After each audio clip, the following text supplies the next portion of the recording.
నమస్తే welcome to political corridor నేను క్రాంతి ముందుగా హైలైట్స్ చూద్దాం సిట్ మీద సిట్ ఏదైనా తేలితే ఒట్టు బూమరాంగ్ అయిన భూ కబ్జా కవర్ భాగోతం ఏపీ సీఎం చంద్రబాబుకు నంద్యాల ఫీవర్ కారిడార్లోకి ఎంటర్ అయి ఆ డీటెయిల్స్ చూద్దాం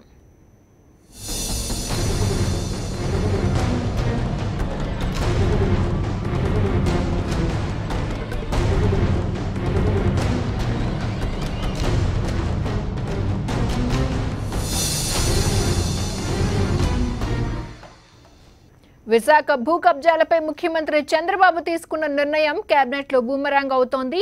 అతిపెద్ద అవినీతి అంశంలో ఆయన అనుసరిస్తున్న తీరు మంత్రులకు నచ్చడం లేదు. భూ కబ్జాలపై మొదటి నుంచి గట్టిగా మాట్లాడుతున్న డిప్యూటీ సీఎం కేఈ కృష్ణమూర్తి, మంత్రి అయ్యన్న పాత్రుడు చంద్రబాబు వైఖరిపై అసంతృప్తి వ్యక్తం చేస్తున్నారు. కబ్జా విచారణపై మంత్రుల్లో అసంతృప్తి. కేఈ అయ్యన్నకు నచ్చని సీఎం తీరు. బహిరంగ విచారణ రద్దుపై మండిపాటు. సీఎం సడన్ నిర్ణయంతో కలకలం. విశాఖ కబ్జాలపై గట్టిగా మాట్లాడిన అయ్యన్న పాత్రుడు. బహిరంగ విచారణ రద్దుపై డిప్యూటీ సీఎం కేఈ అసంతృప్తి. విశాఖపట్నం జిల్లాలో 233 గ్రామాల్లో రెవెన్యూ రికార్డులు తారుమారయ్యాయి. సుమారు 1,00,000 ఎకరాలకు సంబంధించిన భూములు నొక్కేసేందుకు భారీ స్కెచ్ వేశారు. దీన్ని జిల్లా కలెక్టర్ సీసీఎల్ఏ గతంలోనే గుర్తించింది. Visakha collector Praveen Kumar, joint collector Srujana దీనిపై విచారణ జరుపుతున్నారు. భూ కబ్జాపై ఈ నెల 15న బహిరంగ విచారణ జరుపుతామని డిప్యూటీ సీఎం కేఈ కృష్ణమూర్తి ప్రకటించారు. ఇంతలోనే సీఎం చంద్రబాబు ఆ విచారణకు బ్రేక్ వేశారు. బహిరంగ విచారణ రద్దు చేశారు. సీఎం వైఖరిపై డిప్యూటీ సీఎం కేఈ కృష్ణమూర్తి అసంతృప్తి వ్యక్తం చేశారు. సీసీఎల్ఏ అధికారులు కూడా సీఎం నిర్ణయంతో విస్మయానికి గురయ్యారు. బహిరంగ విచారణ నిలిపేయడం వల్ల ప్రభుత్వానికే చెడ్డ పేరని రెవెన్యూ అధికారులే చెబుతున్నారు. అంతేకాకుండా రెవెన్యూ మంత్రి కేఈ కృష్ణమూర్తికి సీఎం కార్యాలయమే ఓ స్క్రిప్ట్ రాసిచ్చి దానినే చెప్పాలని ఆదేశాలు జారీ చేసిందిట. దాంతో కేఈ ఆ నోట్ చదువుతూ ఇంతకు మించి తన్నేమీ అడగద్దని, లోపల ఇదే రాసిచ్చారని సీఎం ఆఫీస్ తీరుపై బహిరంగంగానే అసంతృప్తి వ్యక్తం చేశారు. మీరు అండర్స్టాండ్ చేసుకోండి, మాకు మెటీరియల్ వచ్చింది, మెటీరియల్ వచ్చేంత వరకు నిర్ణీత సమయం దీనికి ఏమి లేదు కాబట్టి మీరు అండర్స్టాండ్ చేసుకోండి. అది అంతేకాదు సీఎం కార్యాలయం నుంచి రెవెన్యూ శాఖ ఉన్నతాధికారులపై ఒత్తిడి రావడాన్ని కూడా కేఈ తీవ్రంగా తప్పుపడుతున్నారు. ఇంత పెద్ద భూ కబ్జాను ఎందుకు నీరుగార్చే ప్రయత్నం చేస్తున్నారో రెవెన్యూ అధికారులకు కూడా అర్థం కాని పరిస్థితి. మరోవైపు బహిరంగ విచారణ రద్దు చేయడం, సాగదీత కోసం సిట్ ఏర్పాటు చేయడంపై విశాఖ జిల్లాకు చెందిన మంత్రి అయ్యన్న పాత్రుడు కూడా అసంతృప్తి వ్యక్తం చేస్తున్నారు. పైగా ఈ విచారణ పరిధిలోకి అత్యంత ఎక్కువ భూములు రికార్డుల తారుమారైన మంత్రి గంటా శ్రీనివాసరావుకు చెందిన భీమిలి ప్రాంతాన్ని తీసుకురాకపోవడం అన్నది ఆయనకు మరింత కోపం తెప్పిస్తోంది. మంత్రి అయ్యన్న పాత్రుడే ఇందులో 1000 ఎకరాల కబ్జాలు, కుంభకోణాలు ఉన్నాయని ఆరోపించారు. తీరా ఇప్పుడు 300 ఎకరాలని సీఎం సమావేశం తర్వాత చెప్పడంపై మంత్రి అయ్యన్న ఆగ్రహంగా ఉన్నారు. ఇంత పెద్ద కుంభకోణం విషయంలో సీఎం కార్యాలయం అనుసరించిన తీరు అనుమానాలకు తావిస్తోందని టీడీపీ నేతలే అంటున్నారు. ఎన్ సతీష్, ప్రిన్సిపల్ కరెస్పాండెంట్, సాక్షి న్యూస్, విజయవాడ. మంత్రి గంటా శ్రీనివాస్పై వస్తున్న అవినీతి ఆరోపణల విషయంలో సీఎం చంద్రబాబు కఠినంగా వ్యవహరించలేకపోతున్నారా? ఆయన్ను టచ్ చేసేందుకు సీఎం జంకుతున్నారా? ఆయనపై ఎలాంటి ఆరోపణ వచ్చినా విచారణ ఉండదా? చంద్రబాబుకు మంత్రి శ్రీనివాస్ నిజంగా చుక్కలు చూపిస్తున్నారా? తన జోలికొస్తే అంతేనంటూ స్వీట్ వార్నింగులు. గంటాపై వచ్చిన ఆరోపణల్లో ఏమీ చేయలేకపోతున్న సీఎం. విశాఖ భూ కబ్జాలో మంత్రి గంటాపై విపక్షాల ఆరోపణలు. స్కామ్ జరిగింది మంత్రి గంటా నియోజకవర్గం పరిధిలోనే. సిట్ విచారణ పరిధి నుంచి మంత్రి గంటా ఎస్కేప్. భీమిలిని చేర్చకుండా ఆదేశించిన సీఎం చంద్రబాబు. సీఎం దగ్గర కాపు కార్డు వాడుతున్న మంత్రి గంటా. గంటా ఏం చేసినా పట్టించుకోరా అని టీడీపీ నేతల ఆగ్రహం.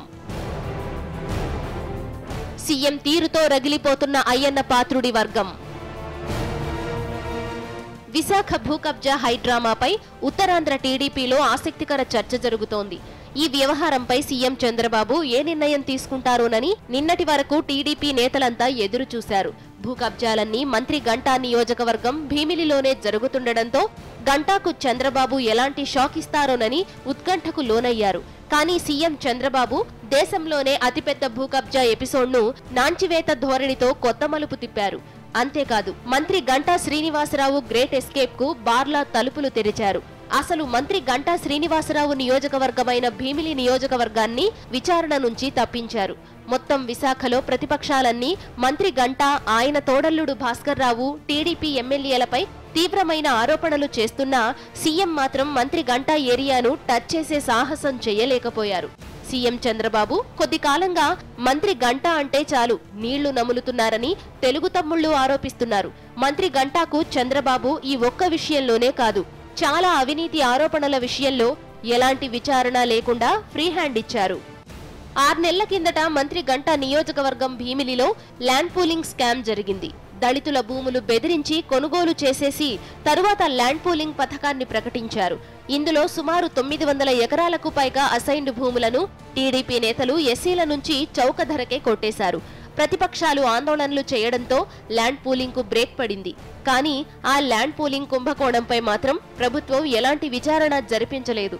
అసెంబ్లీ నడుస్తున్న సమయంలో విద్యాశాఖ పరిధిలో 10వ తరగతి ప్రశ్నాపత్రాల లీకేజీ వ్యవహారం వెలుగు చూసింది. మంత్రి గంటా వియ్యంకుడు నారాయణ విద్యాసంస్థల్లోనే పేపర్ లీక్ అయింది. అసెంబ్లీ సాక్షిగా ప్రభుత్వం దొరికింది.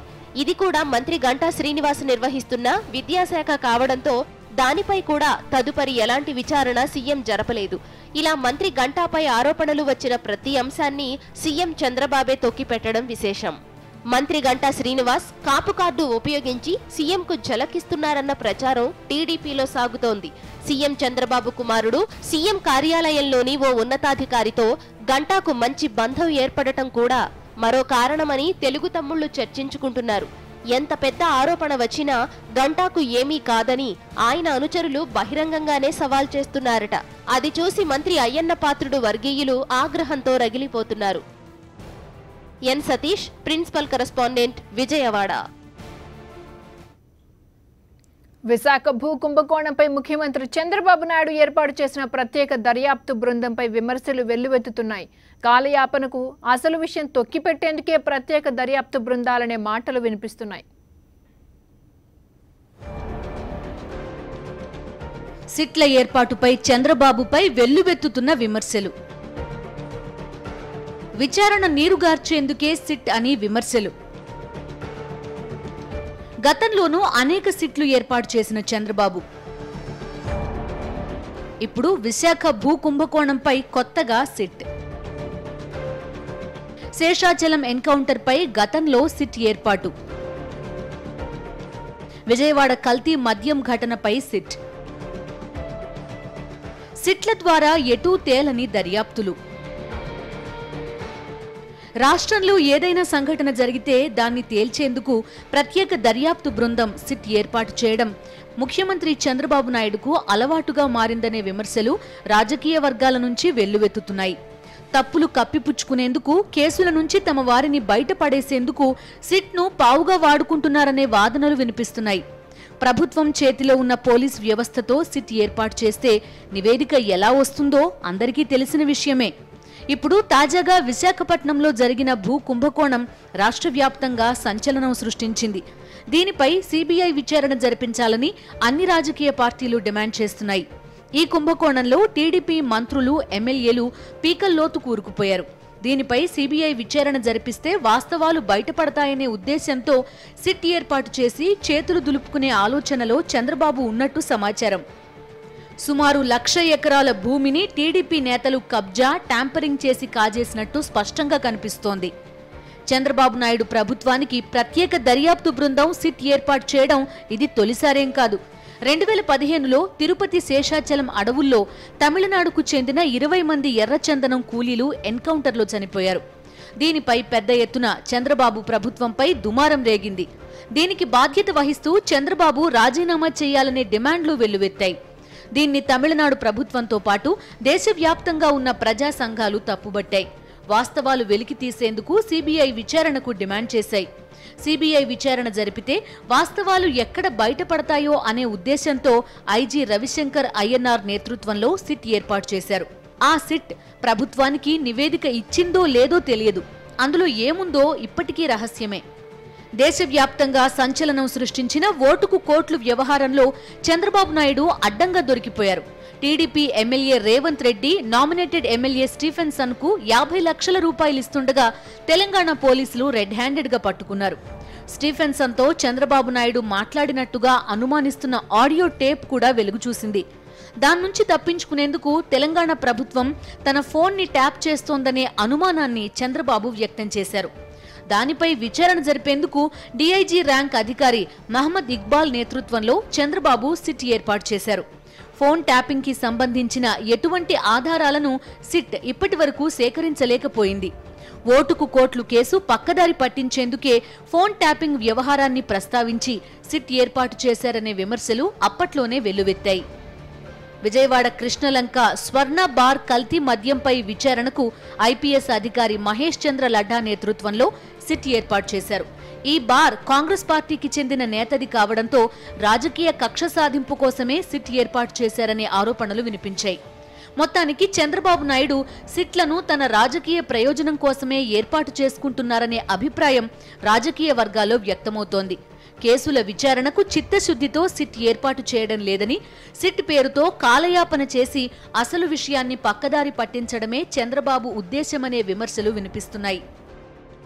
Swami Naidu, senior correspondent, Vijayawada.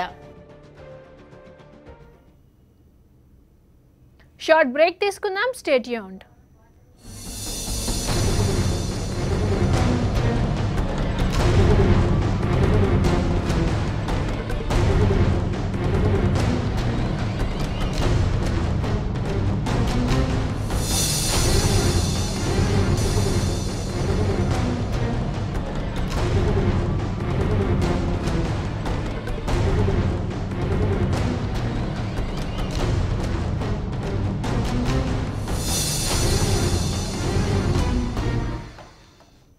Welcome back.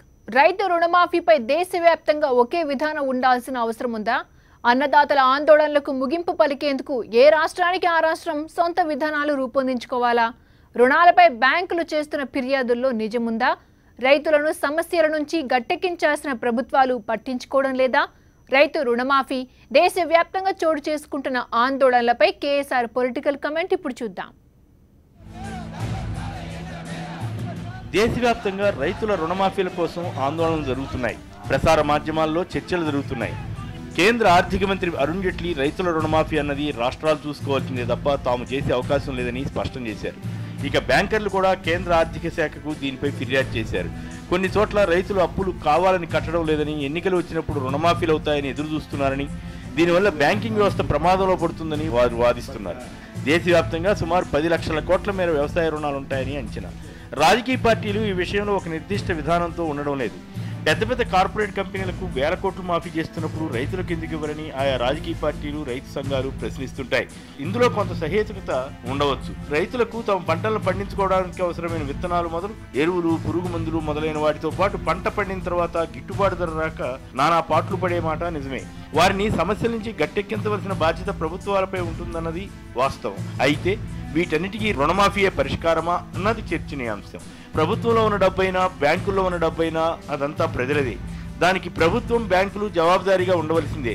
కానీ రాజకీయ పార్టీలు తమ ఓట్ల గోలలో పడి ఇష్టారీతన వాగ్దానాలు చేస్తూ ప్రజలను ఆకట్టుకోవడానికి, ఆ తర్వాత వాటిని అమలు చేయలేక ఎలా మోసం చేయాలా అన్నదానిపైన, ఎలా అబద్ధాలు ఆడాలన్న దానిపైన దృష్టి పెడుతున్నాయి. ఈ విషయంలో ఆంధ్రప్రదేశ్ రాష్ట్రం ఒక మోడల్గా కనిపిస్తుంది.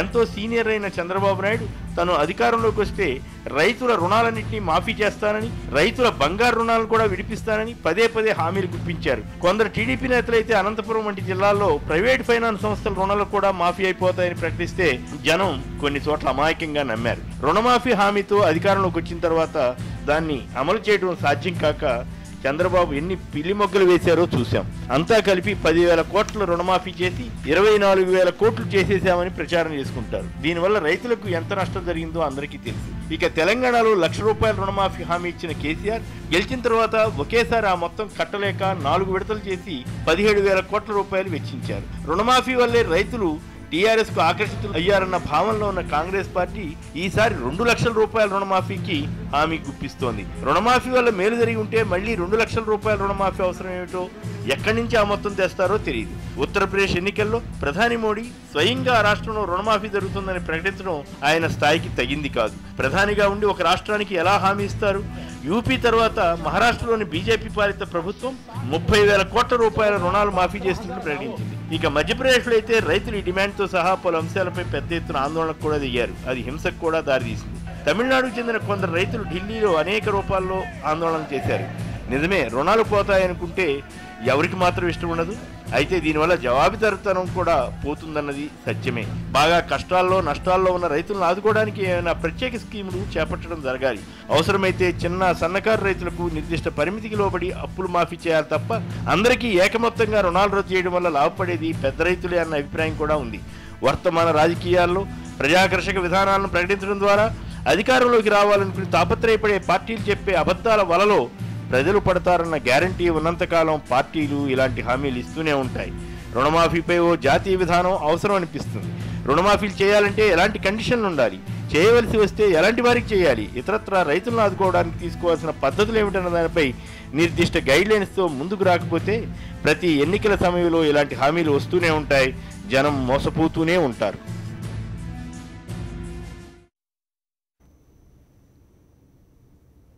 పొలిటికల్ రీ ఎంట్రీకి రాములమ్మ సిద్ధమవుతున్నారా? ఇంతకీ ఆమె ఇప్పుడు కాంగ్రెస్లో ఉన్నట్టా లేనట్టా? 3 ఏళ్ల మౌనంగా ఉన్న విజయశాంతి ఎప్పుడు స్పందించబోతున్నారు? తమిళనాడు రాజకీయాల వైపు ఆమె నిజంగానే చూస్తున్నారా? రీ ఎంట్రీకి సిద్ధమవుతున్న రాములమ్మ. తమిళనాడు కాదు తెలంగాణలోనే రాజకీయం అంటున్న విజయశాంతి. ఈ నెలాఖరులోపు కీలక నిర్ణయాలు. త్వరలోనే రాహుల్ గాంధీతో భేటీ.